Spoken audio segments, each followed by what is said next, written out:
алейкум. Жалпы Москва шаарындагы мекендештер, жалпы жердештер, амансыздарбы, туткан орозоңуздар кабыл болсун. Биз буюрса Асланга сбор баштаганбыз, дагы деле акчаларын алып келип атат, аманаттарын берип атат.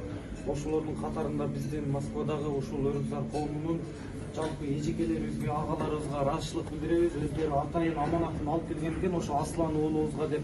Мүмкүн болсо өзүңүздөр дагы сүйлөп бир аз келиңиздер. Ассаламу алейкум. Урматтуу кыргызстандыктар, Москвадагы жердештер. Ошол биз Баткен району өрүкзар коомунун атынан 2-3 күндүк топтолгон акчабыз бар эле. Хамзат энебиз менен жана Аслан энебизге депчи. Мындай кылып сүйлөйүнчү кучактап эле. Азыр күндө ушундай сүйлөй турган убакыт болуп атат, кучакташыпчы. Ошол 100 азыр канча сумма алып келдик биз? Общий сумма. Эми айтып коеюн дегем. 157.669 сом алып келдик. Ошону тапшырып койгонго уруксат этиңиздер, Анан жана Алла разы болсун. Анан сиздердин коомдордон тааныбай калгандар болушу мүмкүн да. Бул жак ошол Аслан уулубуздун тайкеси болот. Аты Аманат. А бул жак болсо Хамзат уулубуздун жездеси, аты Чыңгыз. Рахмат. Ошол алып келген аманатты тапшырып коелу, Дуа кылайлы, кочаккандан көрө. Келгиле эркектерди бактасыңар, биз дагы кичине кошумчалап сүйлөп коелу.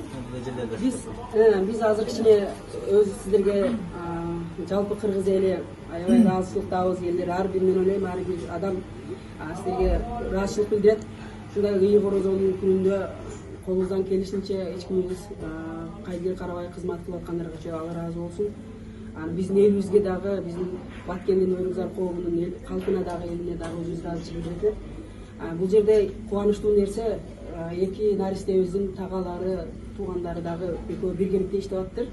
Хамзага буюрса акча жыйылган болсо, кийинкиси ошо Аслан үйүбүзгө экен. Биз эл, урматтуу эл, баарыңыздарга ыраазычылык, ошондой эле биздин өрүкзар коомунун айымдары, жигиттери, сиздерге да ыраазычылык. Аманатыңыздарды жеткирдик, буюрса мына тагасынын колуна бердик. Дагы бир жолу тапкандарыңыздарга береке берсин. Ар дайым аманчылыкта болойлу, дуа кылайлы. Аманчылыкта болойлу, ар бириңиздердин сооп садакаңыздар кабыл болсун. Ушу эки наристеге эмне ниет кылган болсо, ошол баардыгы орундалсын. Жүгүрүп чуркап, ушу биздин катарыбызга кошулуп, эл азамат, кыргызга кызмат кылган инсандардан болсун. Ошол баарыңыздарга чоң рахмат.